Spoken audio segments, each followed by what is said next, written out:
तर जाहीर सभा, रोड शो, भेटीगाठी आणि मुलाखती या सगळ्या गोष्टींनी आता वेग घेतलाय। आपली भूमिका मतदारांपर्यंत पोहोचवण्यासाठी आणि विरोधकांवर टीका करण्यासाठी या माध्यमांचा सर्वच राजकीय पक्षांकडून जोरदार वापर केला जातोय। ठाकरे बंधूंची एकत्रितपणे प्रसिद्ध झालेली मुलाखत हा याच प्रचारातला एक महत्त्वाचा भाग। ठाकरे बंधूंच्या सभांची अजूनही महाराष्ट्राला प्रतीक्षा असली तरी या सभांमध्ये कुठले मुद्दे असणार याची झलक संजय राऊत आणि महेश मांजरेकरांनी घेतलेल्या मुलाखतीतून मिळाली। बिनविरोध होणाऱ्या निवडणुकांपासून ते राज्याला पडलेल्या ड्रग्सच्या विळख्यापर्यंत अनेक बाबींवर बोट ठेवत ठाकरे बंधूंनी सत्ताधाऱ्यांचा समाचार घेतला। बघूया या मुलाखतीचा आढावा घेणारा राजकीय शोलेचा हा स्पेशल रिपोर्ट।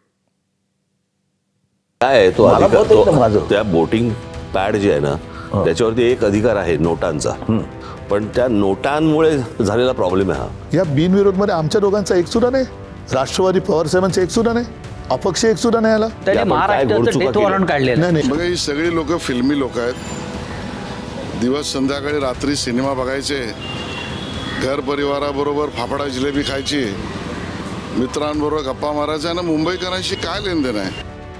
ठाकरेंचे खासदार संजय राऊत आणि सिने दिग्दर्शक महेश मांजरेकर यांनी घेतलेल्या मुलाखतीत ठाकरे बंधूंनी अपेक्षेप्रमाणेच सत्ताधाऱ्यांना लक्ष केलं।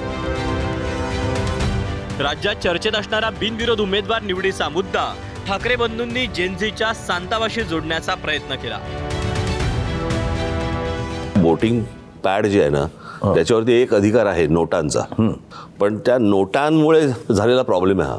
नाही, पण नोटा आता तो निर्विवाद असेल तर तिकडे वाटलेल्या नोटांमुळे झालेला प्रॉब्लेम आहे, त्याच्यामुळे नोटाचा पण अधिकार नाही। घ्या। पण आता तिथे निर्विवाद आले तर तिकडे नोटा पण दाबायला चान्स नाही ना। एक्झॅक्टली, कारण नोटा मिळाल्या ना। बरं, या बिनविरोधमध्ये आमच्या दोघांचा एक सुद्धा नाही, राष्ट्रवादी पवार साहेबांचा एक सुद्धा नाही, अपक्ष एक सुद्धा नाही आला। एनजी हा एक शब्द आता सगळीकडे थोडासा दरारा निर्माण करणार झालेला आहे। या सगळ्या ठिकाणचे जे जेनझी जे पहिल्या प्रथम मतदान करणार होते ते खूप अस्वस्थ आहेत आणि त्यांची आग आज त्यांच्या डोक्यामध्ये आहे, ती बाहेर आली तर मग यांची हालत खराब होईल। त्यानंतर मुलाखतीत एंट्री झाली धुरंधर आणि रेहमान डकेटची। मात्र ठाकरे बंधूंना या दोघांपेक्षाही महत्त्वाचा वाटला तो पाब्लो एस्कोबार। राजकारणात वाढलेला पैसा आणि अगदी शाळांपर्यंत पोहोचलेलं ड्रग यांचा थेट संबंध राज ठाकरेंनी सांगितला। शाळांपर्यंत हा ड्रग्स हा प्रकार आता मुलांपर्यंत यायला लागलेला आहे। शाळेच्या बाहेरच्या पानटपरीवर ड्रग्स मिळत आहे आणि आपण जर समजा आपण त्याच्या सगळ्या गोष्टींचं जर नीट त्याचं ॲनालिसिस केलं तर राजकारणामध्ये वाढलेला पैसा आणि रस्त्यावरती आलेला ड्रग्स याचा एकमेकांशी काय संबंध आहे तो पण मला असं वाटतं जुळून पाहायला पाहिजे। कारण एवढा राजकारणामध्ये ज्या प्रकारच्या निवडणुकांवरचा खर्च आणि सगळ्याच गोष्टी ज्या प्रकारे होत आहेत आणि ज्या प्रकारे ड्रग्ज रस्त्यावरती येतात आणि त्याच्यावरती कोण हे व्यवहार करतं ह्याच्यावरती कुठच्याही प्रकारच्या धाडी किंवा त्याच्यावरती कुठचीही बंधनं येत नाही आहेत, हे काय आहे हे मला असं वाटतं केंद्र आणि राज्य सरकारला विचारणं गरजेचं आहे। नाही, उठसूट मुख्यमंत्री सगळ्यांना क्लीन चिट देत सुटलेत। साताऱ्यामध्ये एवढी कारवाई झाल्यानंतर निदान ती फॅक्टरी आहे तरी कोणाची हे तर सांगा। मूळचे क्राईम रिपोर्टर असणाऱ्या संजय राऊतांच्या तोंडून मग एक एक शब्द कॉइन करण्यात आला। तो शब्द म्हणजे महाराष्ट्राचं डेथ वॉरंट।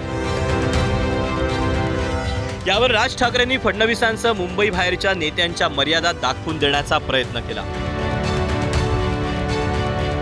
त्याने महाराष्ट्राचं डेथ वॉरंट काढलेलं नाही, एक मिनिट, देवेंद्र फडणवीस नागपूरचे, अजून बाकीचे सगळे बाहेरचे।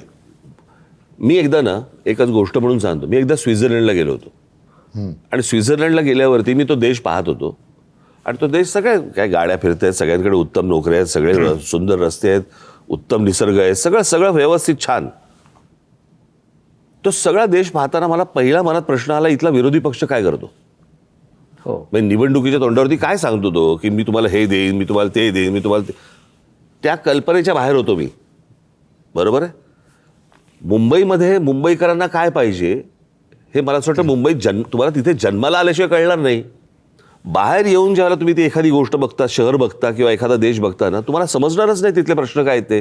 राज ठाकरेंनी मला तसे मुंबईच्या बाहेरचं ठरवलेलं आहे, त्याच्यामुळे आता मी सर्टिफाईड नागपूरकर आहे। जे मुंबईला जन्माला येऊन आता म्हातारे व्हायला लागले तरी विकास करू शकले नाही, ते काय विकास करणार आहेत? जो काही विकास, बघा एक गोष्ट तर मान्य करावी लागेल, मुंबईच्या विकासामध्ये पहिलं नाव कोणाचं घेतलं जात असेल तर ते नितीन गडकरींचं घेतलं जातं, ज्यांनी 55 उड्डाणपूल तयार केले, वरही बांद्रा सीलिंग तयार केली।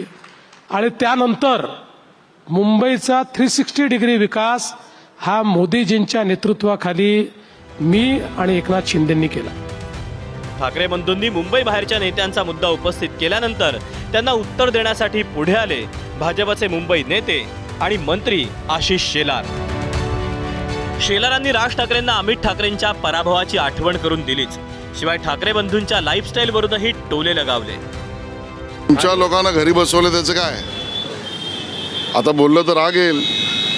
तुमच्या घरातल्या व्यक्तीला तुम्ही जिंकवू शकला नाहीत, त्यांना लोकांनी घरी बसवलं आणि ज्यांनी घरी बसवलं त्या उभाटा सेनेबरोबर तुम्ही हातमिळवणी केलीत आणि त्यामुळे मतदारांनी ज्यांना बसवलं, सत्तेमध्ये सेवा करण्याची संधी दिली, त्यांच्यावर तुम्ही टीका करताय. पहिलं तुमच्या घरातल्या लोकांना कोणी घरी बसवलं आहे ते आधी बघा. हे दोन भाऊ पुराच्या 26 जुलैच्या वेळेला मुंबईकरांसाठी कुठे दिसले का? ह्या दोन भावापैकी कोण भाऊ 5 स्टारमध्ये होता, कोण भाऊ आपल्या बंगल्यावर त्या ठिकाणी होता? लोकांसाठी हे कधी झटलेलं नाही आणि म्हणून लोकांनी ठरवलं आहे, तुमको कभी देखा नहीं, तुमको कभी परखा नहीं, तुम्हें वोट देंगे नहीं. ठाकरे बंधूंनंतर शेलारांनी आपला मोर्चा वळवला तो मुलाखत घेणाऱ्या महेश मांजरेकरांकडे. नाही, महेश मांजरेकर हे एका पक्षाचे प्रचार करत असतील तर आमचं काही म्हणणं नाही, पण ते अभिनेता म्हणून आपण निष्पक्ष दाखवून एका प्रचारासाठी एका पक्षासाठी बोलत असतील तर सडेतोड मांजरेकरांना उत्तर देऊ. त्यांनी अटल सेतूने प्रवास केला नाही का? त्यांनी कोस्टल रोडने प्रवास केला नाही का? त्यांना उपनगरी रेल्वेतनं फिरण्याची माहिती आहे का? त्या ॲक्वा मेट्रोमधून कधी फिरले आहेत का? तर शिंदेंच्या शिवसेनेनंही मुंबईच्या विकासावरून ठाकरे बंधूंची शाळा घेतली. मुंबई वाचवली का? मुंबई खड्ड्यात तुम्ही टाकलेली, त्याला वाचवायचा प्रयत्न आम्ही करतो. मुंबईचं वाट कुणी लावली? इतके वर्ष सत्ता असून सुद्धा मुंबई का डेव्हलप नाही झाली? आता ह्या 5 वर्षात का कशी दिसते तुम्हाला मुंबई? म्हणून डेव्हलपमेंटचा विषय तुमचा नव्हता, पर्सेंटेजचा विषय तुमचा होता. आणि हे एक दरवेळेला आपण जे म्हणतो ना की सोन्याचं अंड देणारी ही कोंबडी ही आपल्या ताब्यात राहावी, हा त्यांचा प्रयत्न आहे.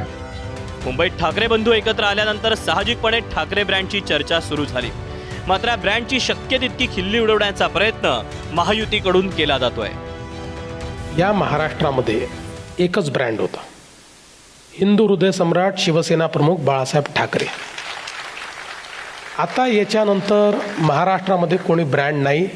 हा एवढं नक्की आहे की मी आणि शिंदेसाहेब आमची महायुती ही इतकी मजबूत आहे की आता कोणीही स्वतःला ब्रँड सांगून आमच्यासमोर उभे राहिले तरी त्याचा बँड वाजवल्याशिवाय आम्ही थांबणार नाही. मराठी माणसासाठी एकत्र आल्याची दवंडी पिटवताय.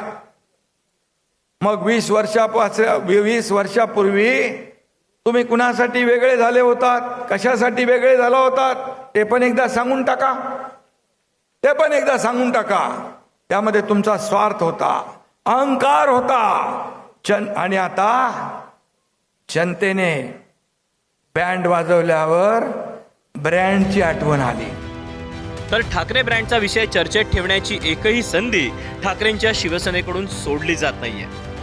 त्यांनी ब्रँडची ब्रँडी पाहिली आहे थोडीशी बरं का त्यांच्या, पण ती शाकाहारी ब्रँडी आहे गुजरातची, त्याच्यामुळे त्यांना ती चढणार नाही. प्रश्न असा आहे की तुम्ही कोण ठरवणार? शिवसेना प्रमुखांनंतर आम्ही निवडणुका लढलेलो आहोत त्यांच्याच आशीर्वादानं. त्या निवडणुका चांगल्या प्रकारे आम्ही जिंकलेलो आहोत. तुम्ही त्या सत्तेमध्ये पण सहभागी झालेला आहात आमच्याबरोबर महाशय. आणि माननीय बाळासाहेब ठाकरे जसे एक ब्रँड होते, मग मोदींनंतर तुम्ही काय करणार आहात? अमरपट्ट्या घेऊन कुणी आलं आहे का? मग मोदी नसतील तर तुम्ही कोणत्या ब्रँडची ब्रँडी पिणार आहात मला सांगा जरा. महायुतीच्या प्रमुख नेत्यांनी गेल्या 3 दिवसांपासून प्रचाराचा धडाका लावला.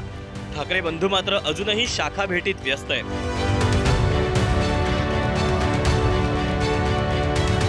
या मुलाखतीतून त्यांनी अप्रत्यक्ष प्रचाराला सुरुवात केली.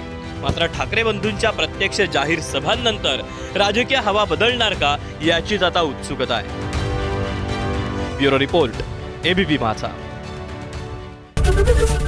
एबीपी माझा, उघडा डोळे बघा नीट.